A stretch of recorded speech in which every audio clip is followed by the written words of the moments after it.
Bienvenido, bienvenida al podcast de la energía, un podcast de Álvaro Peñarrubia Ramírez.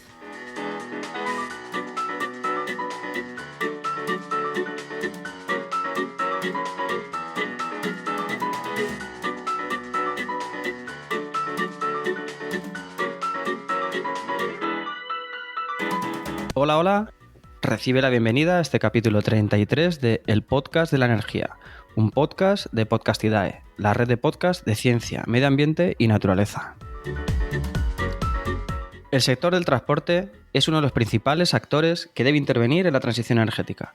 Particularmente el sector de la navegación, ya sea de mercancías o de pasajeros de corto o largo alcance, es uno de los que más está en el punto de mira por sus actuales niveles de emisiones. Por eso también es uno de los que más se está moviendo para alcanzar los objetivos de descarbonización fijados. Para hablarnos de esta transición energética en el sector de la navegación, hoy tenemos en el podcast de la energía a una persona que conoce bastante de este tema. Él es Javier Cervera Alonso. ¿Qué tal? Bienvenido, Javier. Hola, muy buenas tardes, Álvaro. Gracias. Javier es responsable de transición energética en Balearia y además también es presidente de la Asociación de Ingenieros de Energía en su sección española. Javier es un ingeniero dedicado a la energía en aspectos de desarrollo de proyectos diversos y dice tener pasión por lo que hace, que eso siempre es bueno cuando uno hace una profesión, hacerlo desde luego con ganas, y que con un fuerte interés en proyectos de desarrollo sustentable, innovadores, y dice estar interesado en ser un aporte con nuevas ideas en el lugar donde trabaja.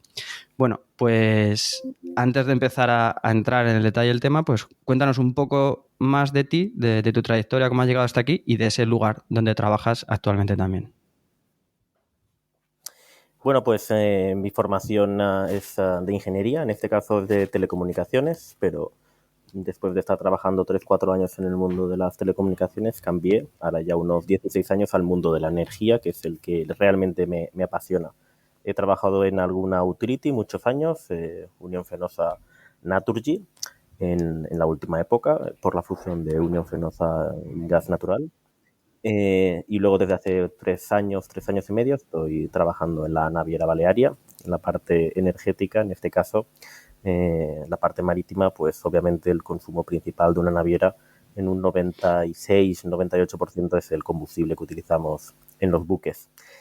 Aporto un poco mi conocimiento, ¿no? Aprendo del mundo marítimo, que no era un mundo para mí conocido en el pasado, y intento aportar ese granito de arena a la compañía, pues del conocimiento energético que en esta carrera de los 16, 17 años he ido un poco aprendiendo, ¿no? Desde el sector energético puro, algunos proyectos de energías renovables focalizados en biogás, biometano, otras energías renovables solares, eólicas, etcétera, y lo intentamos aplicar en un campo que es un poco más desconocido en esto del global de las energías renovables, que es el mundo marítimo, ¿no? Es un poco más desconocido porque estamos navegando por los mares, atracamos en los puertos, pero se nos ve poco porque lo que tenemos es estar navegando por el mar. Esta es un poco mi trayectoria. Y en la parte de la presidencia de los ingenieros energéticos, somos un capítulo importante de la Asociación Mundial. Estamos constituidos como tal en España desde el año 2012 y, bueno, represento este año, tengo la suerte de presidir la asociación y, bueno, y además desarrollamos el 4º Congreso de Ingeniería Energética este año, 4ª edición. Después de las sedes de Madrid y Barcelona venimos a Valencia, que es mi tierra, y ilusionado con el congreso que tenemos de ingenieros energéticos y agruparnos todos aquí en Valencia en el mes de abril.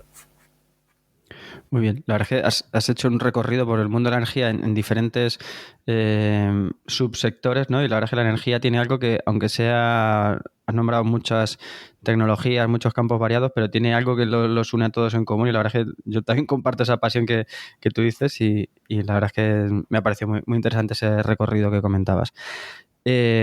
Antes de empezar a hablar un poco de la situación en Balearia y de su hoja de ruta de descarbonización, vamos a empezar un poco desde atrás. Vamos a dar un poco de contexto de esa situación actual del sector de la navegación que comentaba al inicio. Cuéntanos un poco sobre las tecnologías más usadas y los objetivos de carbonización, etcétera, que tiene ahora mismo el sector. Vale, bueno, el sector marítimo, como has dicho, obviamente es un sector más de la movilidad y es importante emisor, pero al final lo valoramos y somos el 3% de las emisiones globales, ¿no? de CO2 equivalente en el planeta. Somos el transporte más eficiente. Entre el 80 y el 85% de todos los bienes se transportan por el transporte marítimo y somos el más eficiente, digamos que en tonelada y kilómetro milla recorrido, ¿no? A pesar de ello, pues somos emisores en ese 3% porque somos digamos que un transporte pesado de difícil descarbonización en el momento actual, ¿no? O sea, más del 99% del combustible que utilizan los prácticamente 90-95 mil buques, grandes barcos del mundo, es derivado de petróleo, ¿no? Pues fueles pesados, fueles más ligeros, con más o menos concentración de azufre. Tenemos una normativa que nos aplica desde el año 2020, la IMO, el Organismo Mundial Marítimo, y ya exigió de liberar una parte importante del azufre que contiene el combustible, ¿no? Ya exigió ser combustibles más bajos del 0,5%. Luego hablaré un poco de la casística y cómo lo hicimos en Balearia. Pero bueno, se continúa quemando, ¿no? Derivados de petróleo, como te he dicho, fueles pesados, ligeros, diésel marino y alguna naviera en el mundo que nosotros estamos entre ellas, pues hemos apostado por un combustible que se llama de transición y que es menos emisor, emite menos emisiones de CO2, que es el gas natural en navegación. Existirán en la actualidad unos 350, 400 buques en el mundo que consumen este combustible y otros 400 que están en construcción para ser botados y empezar a operar.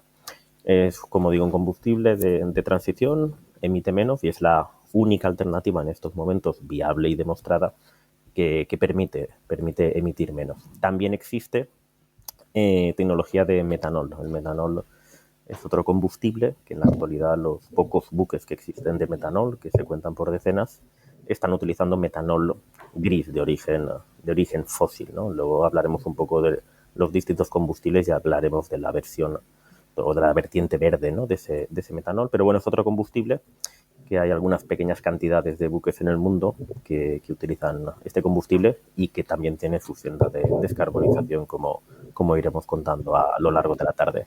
En definitiva, activos que navegan y que tienen una vida útil media en el entorno de los 30-35 años. Esto es muy importante cara a la descarbonización del sector.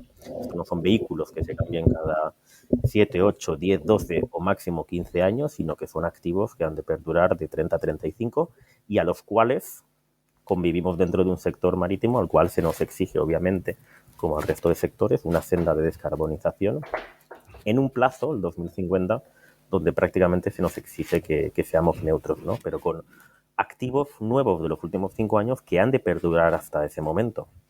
Activos que en la actualidad no están preparados para poder emitir cero emisiones, con lo cual el reto es mayúsculo y obviamente, y por concepto, digamos que el público en general entenderá que el transporte pesado es bastante más complejo, ¿no? El ligero tiene algunas otras variantes, ¿no? Pues como el eléctrico puro. Luego hablaremos un poquito del hidrógeno, pero el pesado tiene esa complicación, ya sea transporte terrestre, grandes camiones, ya sea marítimo o ya sea, obviamente, el aéreo. Bien, no sé si quieres, como has nombrado diferentes tipos de combustibles, nombrar las diferentes casuísticas de los combustibles actuales, qué ventajas o desventajas presentan cada uno y qué dificultad o facilidad tienen para su transición. Bueno, el combustible derivado del petróleo tiene una densidad energética, o sea, unidades energía por unidad de volumen, bastante interesante, ¿no? Los buques hay de distintos segmentos. Están los que hacen rutas diarias, ¿no? Lo que se llama short shipping, como nuestros ferries, por ejemplo, pero luego existen buques que se ponen a navegar, como los portacontenedores, y que cruzan medio mundo y se pasan 50 o 60 días tranquilamente navegando sin atracar en ningún puerto y, por supuesto, sin poder repostar combustible.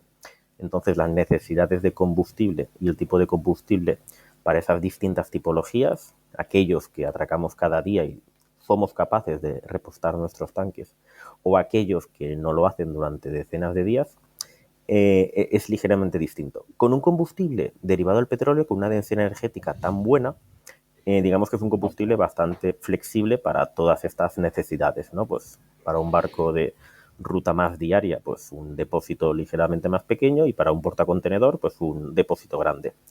Esto se dificulta con estos nuevos combustibles que empiezan a aparecer, ¿no? Sobre todo el hidrógeno o los derivados del hidrógeno. Más o menos la gente conocerá la famosa frase de que la densidad energética del hidrógeno es el peor de sus enemigos. Y es que es así, ¿no? Aunque por unidad de masa tiene una cantidad de energía muy alta, superior obviamente a los derivados de petróleo o al gas natural, el problema es la ocupación que tiene este vector energético, ¿no? Esta molécula de hidrógeno. Por eso se habla de hidrógeno comprimido a muchísima presión, niveles tranquilamente de 350 a 700 bares, presiones muy superiores a las que se utilizan habitualmente para el sector de la movilidad en el gas natural, que se suele comprimir hasta los 200, 250, o se habla de un hidrógeno que lo llevamos a criogenización, lo llevamos a temperatura negativa de 253 grados para conseguir que cambie a un estado líquido. Y con eso conseguimos que la densidad energética pues mejore un poco, ¿no? Pero todavía bastante lejos de esos combustibles derivados del petróleo. Otros combustibles, este hidrógeno puede sintetizarse con otros elementos para convertirse en otra tipología de combustibles, ¿no? Ahí aparece el que ya he nombrado antes, el metanol. En este caso, verde o gris, o sea, metanol es una molécula formada por carbono y por moléculas de hidrógeno. Si la forma de fabricarlo viene de una transformación del gas natural, tendremos un CO2 que sería fósil, pero si utilizamos un carbono capturado, un CO2 capturado, que luego ya según la legislación ha de ser o no biogénico dentro de unos cuantos años, ahora nos permite un CO2, aunque sea fósil, capturado de una chimenea, válido ese CO2 capturado que no se emite en la atmósfera, y un hidrógeno que generamos de forma renovable, hidrógeno verde, nos conformará el metanol verde. El metanol a cierta temperatura se comporta como un líquido y la densidad energética es mejor que la del hidrógeno comprimido o incluso el hidrógeno licuado, ¿no? ¿Qué nos permite esto? Que para buques de muy largo recorrido, donde ha de sustituir su combustible habitual de derivado de petróleo por combustibles como pueda ser el metanol, bueno, pues aunque ocupe el doble de espacio en el buque para llevar la misma cantidad de energía, es algo ligeramente aceptable. Si lo tuviera que hacer con un hidrógeno comprimido no sería 2 veces, sino sería entre 4 y 6 veces, ¿no? El hidrógeno tiene, lo dicho, una densidad energética que complica. Hay otros derivados, síntesis de ese hidrógeno, como es, por ejemplo, el famoso amoníaco. Hidrógeno, que lo podemos generar de nuevo de forma renovable. Nitrógeno con N, que capturamos del aire. Lo reformamos en un proceso Fischer-Tropsch y generamos el famoso amoníaco que se viene generando desde hace muchísimos años, décadas, para hacer los famosos fertilizantes, ¿no? Pues ese amoníaco es el que también a partir del año que viene llega el primer barco en navegación, se empezará a utilizar y a probar como combustible marítimo, ¿no? Pero será verde tanto como el hidrógeno se genere de forma renovable, obviamente, y con ese nitrógeno capturado pues lo reformamos a ese amoníaco. Estamos jugando a cambiar el paradigma de los combustibles que utilizamos y en el mundo del sector marítimo es importante la ocupación y el volumen, ¿no? Es un poco como la comparativa que hacemos del sector del transporte ligero, los coches, ¿no? Oye, pues un coche de pila de litio, de batería, el problema es la autonomía, ¿no? La cantidad de baterías y el peso que le añades al coche para la autonomía que deseas. Los coches en el mercado están en el entorno de la mitad o menos de la mitad de las autonomías de los coches de gasolina o de diésel, y ese es el gran problema, entre comillas, de los eléctricos, para que la gente le pierda el miedo, y algún otro. Y otros, como el coche de hidrógeno, donde también la densidad energética del hidrógeno pues hace que esté un poco limitado los depósitos que caben dentro de un vehículo pequeño como es un coche, y también tengan limitación de autonomía entre los 500 y los 600 kilómetros. Si esto lo llevamos a nivel marítimo, el buque es un activo muchísimo más grande que el coche, pero bueno, tenemos en ese aspecto la ocupación de los depósitos a bordo con los nuevos combustibles, tenemos esa dificultad que se asemeja un poco a la comparativa del vehículo ligero. Pues la verdad que interesante repaso que has hecho sobre las diferentes pros y contras de estos combustibles o vectores energéticos. Como, Correcto. o sea, como aclaración así o para que quien no domine mucho los términos, es muy importante lo que has reseñado varias veces sobre la densidad energética. O sea, un fuel pesado ese diésel son combustibles líquidos, son muy densos y la rotura de sus enlaces que provoca la liberación de la energía para mover el barco, pues o sea, hay muchos enlaces en esos líquidos, ¿no? El hidrógeno es un gas a temperatura ambiente y, como decías, por unidad de masa tiene buena poder calorífico, pero al presentarse en forma de gas, pues ocuparía muchísimo espacio. Y cuando oímos hablar del hidrógeno, no hay no hay una única forma de presentación del hidrógeno. Has nombrado que puede estar en comprimido, licuado, en forma de amoníaco. Los que hay en otros, creo que también en otras formas de combustibles sintéticos también, ¿no puede ser? Pero vamos, solamente hacer Sí, el notar eso, que metanol, cuando hablamos de hidrógeno no hay una única forma de presentación del hidrógeno, cada uno con sus pros y contras, y cada uno pues tendrá más o menos cabida en una aplicación u otra. correcto. Como hemos dicho también el metanol, que es una síntesis del hidrógeno y CO2 capturado, o el propio metano sintético, o sea, el gas natural, pero que lo sintetizamos entre CO2 capturado y un hidrógeno generado de forma renovable, ¿no? Y es un metano sintético cero emisiones, pues, homólogo en emisiones en su ciclo de vida, por ejemplo, al biometano, ¿no? El biogás transformado en biometano, que al fin y al cabo es molécula CH4, es el metano, pero de un origen biológico que también nos entrega una huella de carbono neutra o casi neutra, ¿no? Sí, la dificultad está en el volumen. Y por terminar un poquito en el tema de las tecnologías, ya que he hecho la reseña del vehículo eléctrico, bueno, pues se empieza a preguntar electrificación de los buques. Bueno, nosotros como Balearia vamos a poner en navegación en breve, en muy poquitos meses, un barco que es puro eléctrico. Va a estar haciendo el recorrido entre Ibiza y Formentera, va a tener baterías de litio a bordo y para generar la electricidad que mueve esas hélices puras eléctricas vamos a tener motores de apoyo diésel, ¿no? Y también vamos a experimentar con una pila de combustible de hidrógeno.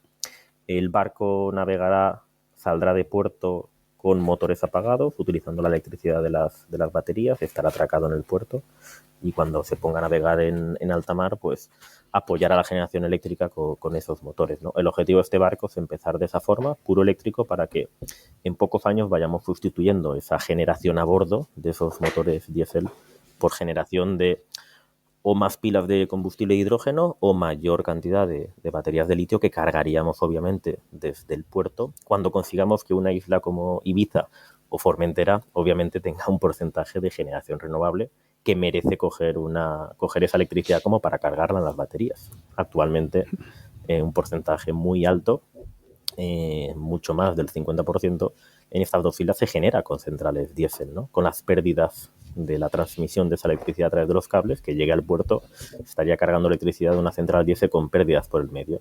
Bueno, pues de momento nos generamos la electricidad a bordo, es más eficiente y menos contaminante, y poco a poco iremos experimentando, descarbonizando las propias islas, Ibiza Formentera, para cargar electricidad renovable al buque y poder acabar haciendo esas 11 millas que tenemos de distancia realmente con cero emisiones. Pero la electrificación de los buques, quitando este tipo de buques que... Sí, dime, Álvaro. No, perdón, continúa. Sí, acabo. Quitando este tipo de buques que son más pequeños, los grandes, ¿no? Cuando hablamos ya de 150, 200 metros de eslora y grandes cantidades de energía para transportar 100, 200 camiones a bordo, coches y pasajeros, bueno, la cantidad de baterías que necesitaríamos en el barco sería tan importante que obviamente el peso y la ocupación dificultarían ahora mismo, ¿no? Con la tecnología de baterías que tenemos, la densidad energética del peso del litio, la ocupación del mismo, pero este no es el handicap más importante. Pensemos que cambiemos a baterías de grafeno más ligeras, densidad energética mejor. Cuando llegamos al puerto, esas baterías habría que cargarlas.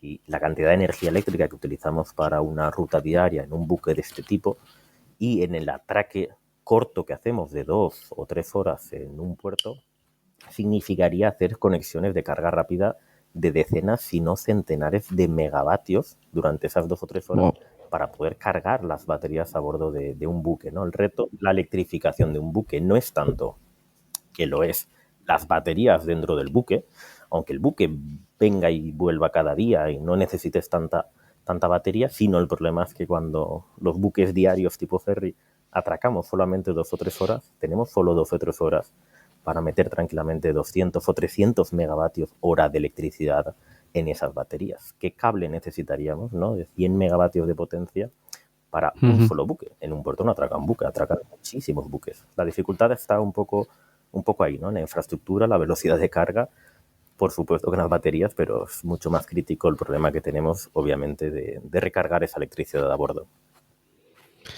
Vamos a hablar también sobre eso, sobre los puertos.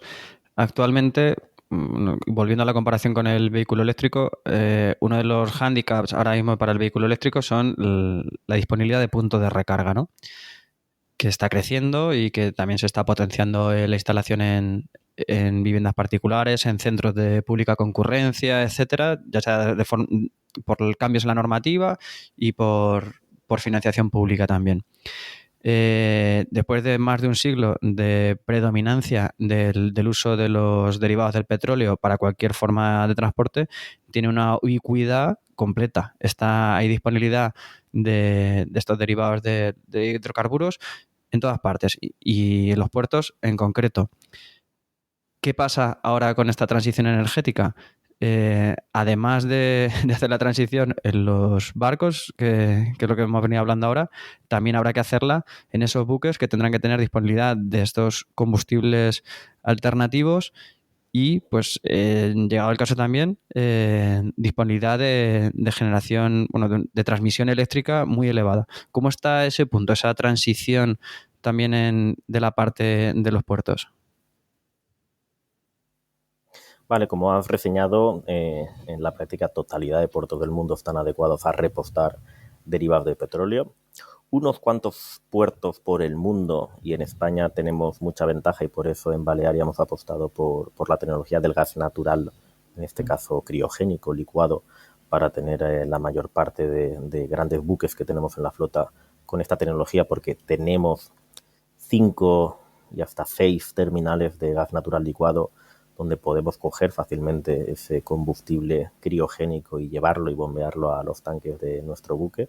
En otros países, de otras partes del mundo no es tan fácil, pero el gas natural va estando más disponible para atender a esos 400 buques ya existentes en el mundo y esos otros 400 que vienen, ¿no? Empieza a haber infraestructura de repostaje para el gas natural en ciertos puertos, ¿no? Donde las navieras operamos y decidimos incorporar esta tecnología de propulsión en nuestros buques porque hay disponibilidad. Los otros combustibles, estos nuevos que vienen, ¿no? Pues como el vector energético hidrógeno, sus derivados o esta electrificación tan intensa para poder alimentar buques en conexión a puerto o recarga de pequeñas baterías que lleven a bordo, pues obviamente es algo complejo. La normativa europea, que está a punto de aprobarse, de combustibles alternativos, pues exige que los puertos se adecúen en el año 2030 a permitir la conexión eléctrica de los buques mientras están atracados. Depende del buque, sea un crucero, sea un ferry, sea un portacontenedor,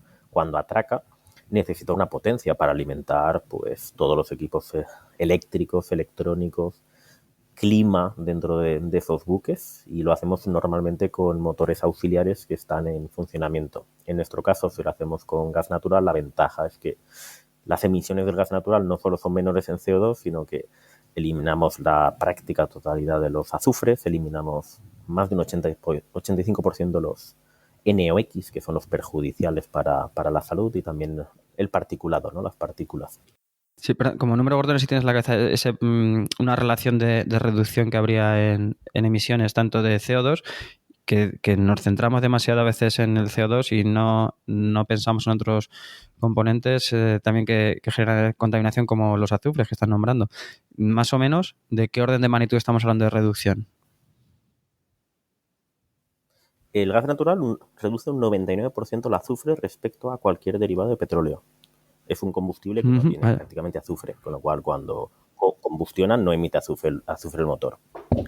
Los NOx prácticamente un 85%, que son los azufres, pero los NOx son los famosos que afectan a la calidad del aire y a la calidad y a la salud de las personas.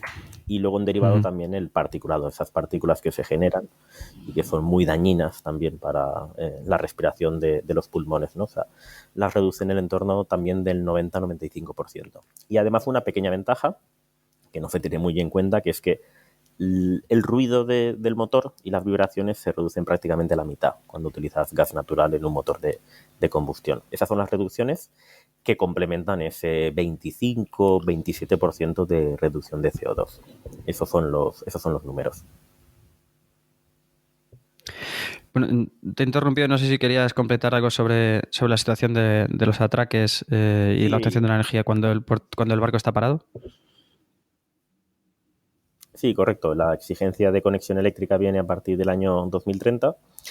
Ya solo para atender esa conexión eléctrica en los buques mientras están atracando, no recargar baterías que puedan llevar, sino alimentar eléctricamente la necesidad que ahora estamos teniendo con unos motores de combustión auxiliares que llevamos a bordo del propio buque, ¿no? Eso ya es un reto. Hay proyectos en puertos importantes de España que están montando subestaciones de 75 megavatios de potencia, de 50 megavatios de potencia para empezar a atender parte de las necesidades de parte de los buques que atracarán en el año 2030, pensando en que nos mantendremos igual, más o menos en el número de atraque y tipología de buques. El reto de electrificar los puertos solo para conectar los buques y que podamos apagar los motores auxiliares es enorme, como para electrificar muchísimo más y poder además recargar en esas estancias de los buques baterías que pudieran llevar a bordo, ¿no? Y que les permitieran hacer recorridos diarios de navegación. O sea que el reto eléctrico en los puertos, sinceramente, es muy grande. Por eso, combustibles como el hidrógeno, sus derivados, que se pueden generar con electrificación, pero en otras partes transformas la electricidad en ese gas que es hidrógeno o derivados del hidrógeno y ese combustible lo llevas a bordo, es una forma de, digamos,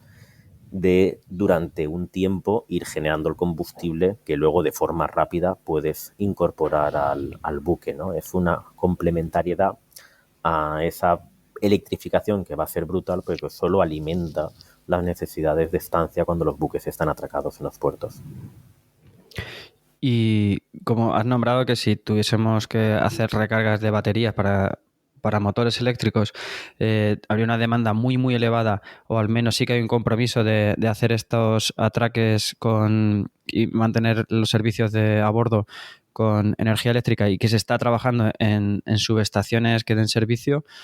No sé si tienes constancia, si se está hablando de proyectos de generación renovable junto a los puertos. O sea, ya no hablo de maremotriz o así de cosas que están por venir y que nunca terminan de materializarse, sino de fotovoltaica próxima, allá donde haya hueco, o no sé si incluso eólica marina o algo así que cercana a los puertos.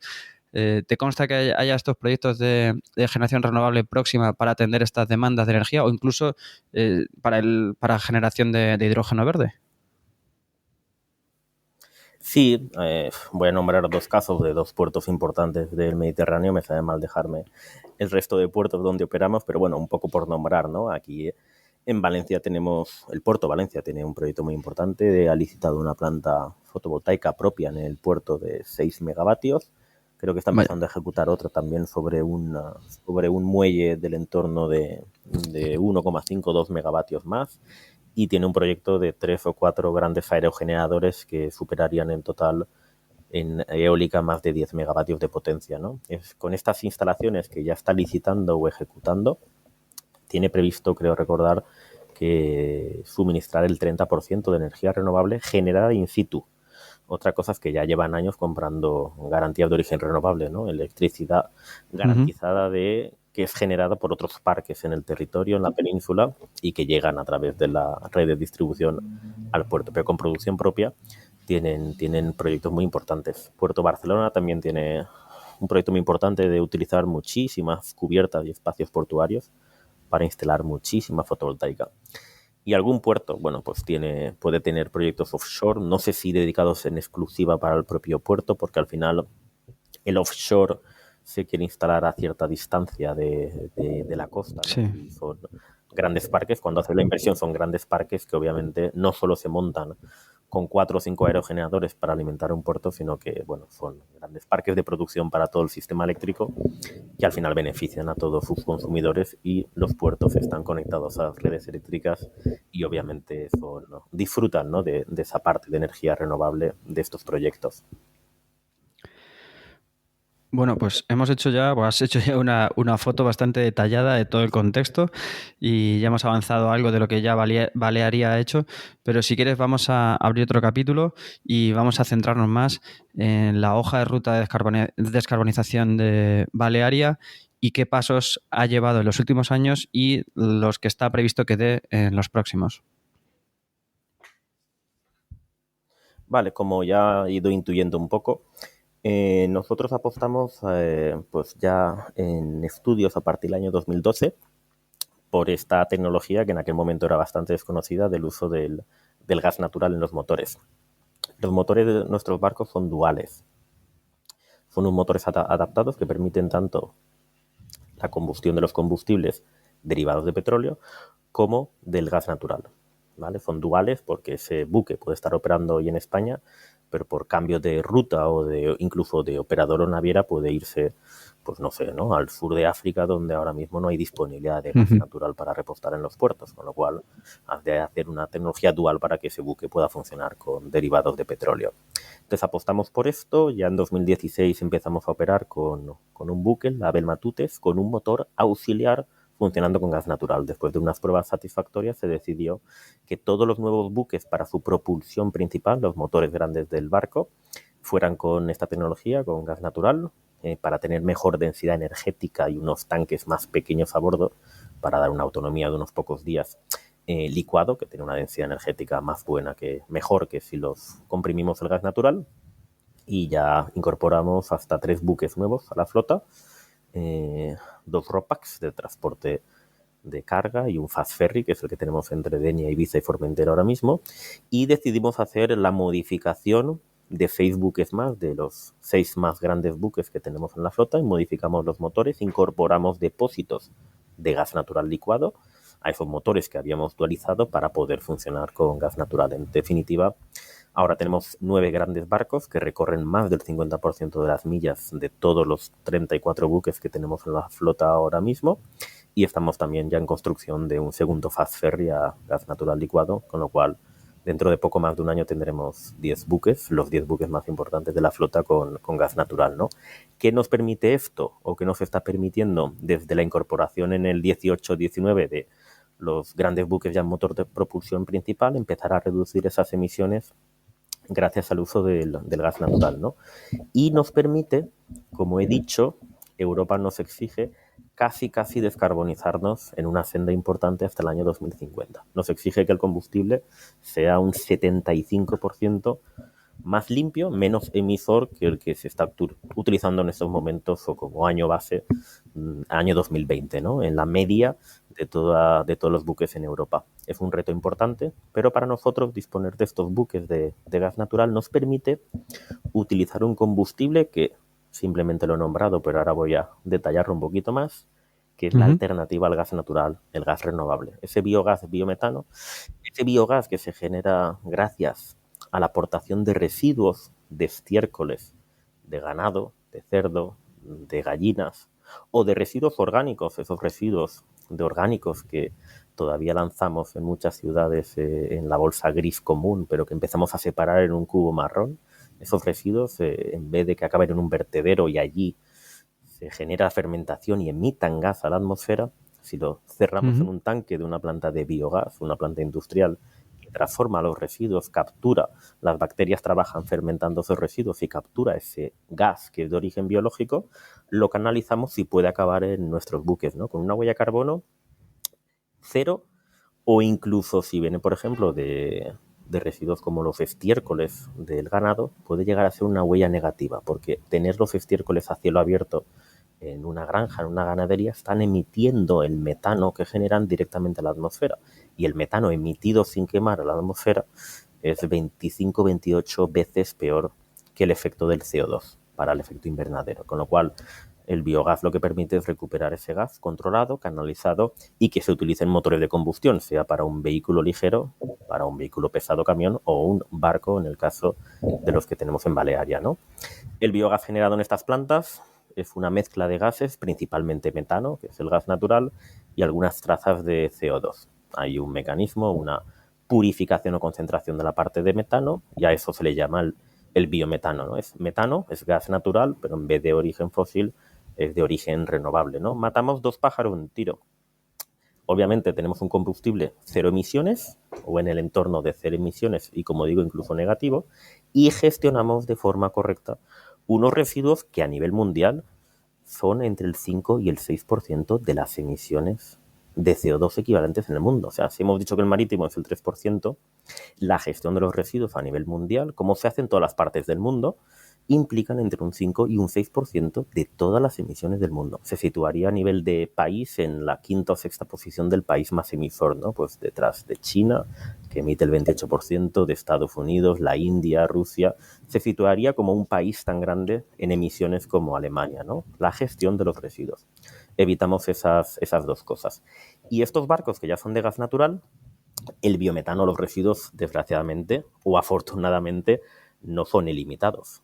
Tiene una cantidad limitada y no nos permite sustituir todo el gas natural por este gas renovable biometano. Bueno, pues estos barcos admiten ese combustible sintético que también hemos nombrado, el metano sintético, ¿no? Con capturas de CO2 y con hidrógeno verde podemos generar la molécula de metano, que también es cero emisiones porque viene de un hidrógeno verde y de un CO2 que hemos evitado que vaya a la atmósfera. Con lo cual, en el plan de descarbonización hemos incorporado unos activos que son estos barcos de gas natural, que actualmente funcionan con gas natural. Hemos hecho ya alguna prueba en 2021, un trayecto que fue con biometano puro, fue el primero en Europa que se hizo, pero bueno, estamos un poco a la expectativa que el biometano se acaba de desarrollar en España. Hay solo 5 o 6 plantas de inyección a la red gasista, son muy pequeñitas, entre todas generan el biometano que solo gastaría o que valdría solo para uno de nuestros buques. Estamos esperando ponernos a nivel de países como Alemania o Francia en los próximos 10 años, que tienen centenares de plantas inyectando este biometano a la red. Y bueno, entre el biometano y el metano sintético, estos buques esperamos llevarlos a ese menos 75% de emisiones, ¿no? Otros buques, bueno, pues tenemos buques que solo funcionan con combustibles derivados de petróleo. Por ahí tenemos los biodiesel, tenemos los biodiesel derivados, por ejemplo, de los aceites de cocina, de los UCOs que se llaman, y de otros aceites, ¿no? que se transforman para ser utilizables en su formato biodiesel. Pero un poquito más allá, a medio plazo largo, pues se espera que el hidrógeno o incluso la síntesis del hidrógeno a diéseles sintéticos, tú puedes sintetizar diésel a partir de carbono y de hidrógeno o queroseno. Ahora hay un proyecto en el norte de España que está ya a punto de generar queroseno sintético a base de hidrógeno y capturas de CO2, ¿vale?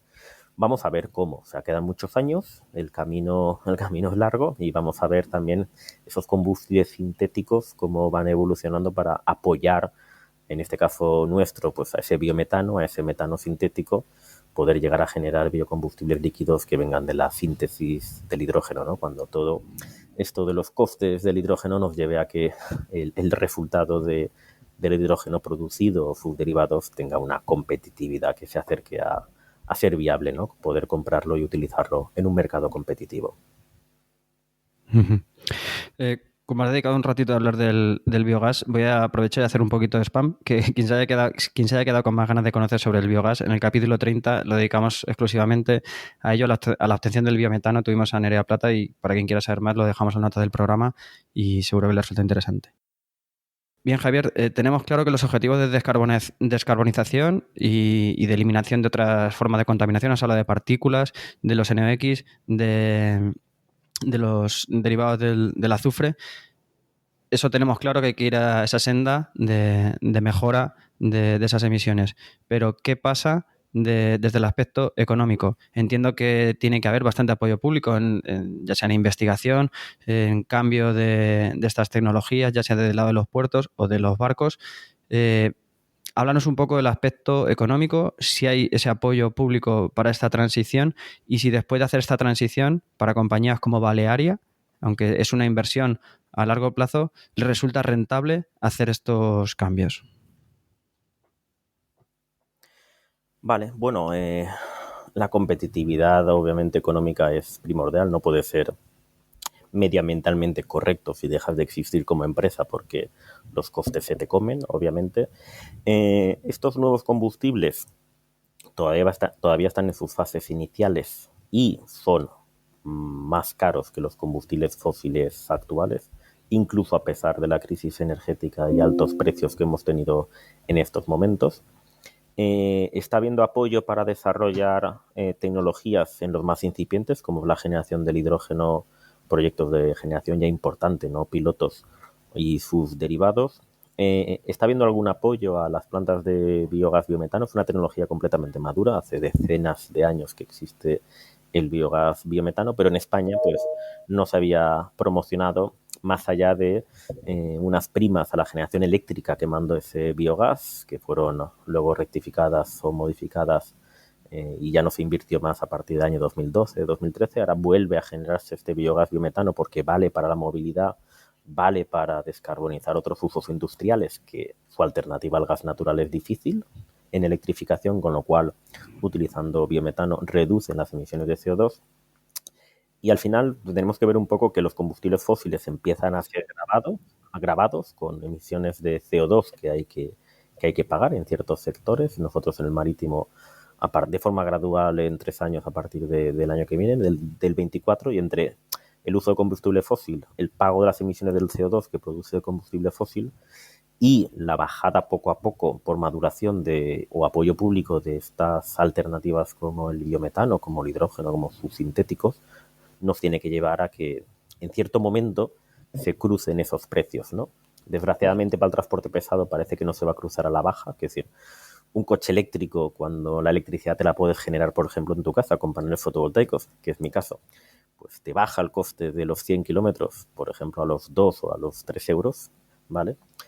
Teniendo la suerte que te lo puedes conectar en casa y que has podido instalar energías renovables, frente a el uso de un diésel o gasolina que mínimo, no vas a bajar de los 8 o 10 euros, y ahora en estos momentos de los 14 o los 15, ¿vale? O sea que en la movilidad ligera la electrificación sí que nos puede llevar a una diferencia económica de mantenimiento de combustible de coche que compense la diferencia económica en la compra del mismo, ¿vale? Pero en el transporte pesado parece que no vayamos a abaratar el actual coste de los combustibles fósiles, porque todavía no interiorizan el coste medioambiental, no pagan por todas las emisiones de CO2 que provocan todavía, ¿no? Un CO2 que en Europa lo tenemos regulado mediante un mercado de mecanismo de créditos con un precio que ha subido mucho, pero que encima se espera que suba más, con lo cual, dependiendo del coste de emisión de CO2 de los fósiles y de cómo vaya bajando esos combustibles renovables alternativos, bueno, pues entre el 2030 y el 40, sé que es mucho plazo, pero es difícil, esta senda, estos combustibles que he dicho, ¿no? El biometano, el hidrógeno, pues se cruzarán con los fósiles correspondientes que interiorizarán el pago medioambiental del CO2 y, bueno, y serán la alternativa, ¿no? También han de empezar a producirse proyectos con un volumen importante de oferta, porque si no el problema ante la escasez hará que el precio, por supuesto, que no baje. Pues nada, Javier, me ha parecido, la verdad es que brutal el repaso que has dado a todo el campo, ya no solo de la navegación, sino hemos hablado de muchas tecnologías, de diferentes vectores energéticos, y creo que ha resultado muy interesante. Vamos a dejarlo aquí. Si quieres, dinos dónde podemos encontrarte a ti. A Balearia, pues se le encuentra fácil, pero dinos, quien quiera seguir tus publicaciones, como yo, por ejemplo, te seguía en LinkedIn y por eso pues me generó el interés de poder contar contigo hoy aquí. Sí, bueno, en redes sociales, obviamente. Estoy en LinkedIn como Javier Cervera y bueno, no sé si luego en el podcast puedes te pasar un correo electrónico y lo puedes publicar para que cualquier interesado me pueda escribir. Y por supuesto estamos en el sector energético. Te pasaré el correo, por ejemplo, de la Asociación de Ingenieros Energéticos y podemos compartir y dialogar sobre lo que queráis, ¿no? Pues me encontráis en Valencia, me encontráis en la oficina de Denia, en la central de Baleario, me encontráis en cualquier evento, pues hablando, ¿no?, del sector de la energía, ya sea marítima o ya sea generalista por el tema de la Asociación de Ingenieros. Estupendo, Javier. Pues una vez más, muchísimas gracias y espero que sigáis trabajando tan bien y tan duro en esa transición energética necesaria. Muchas gracias a ti, Álvaro, y por la divulgación que haces. La verdad es que ha sido un rato muy distendido y me ha parecido muy interesante el diálogo que hemos podido mantener. Muchísimas gracias por la invitación. A ti, muchas gracias. Adiós. Hasta luego.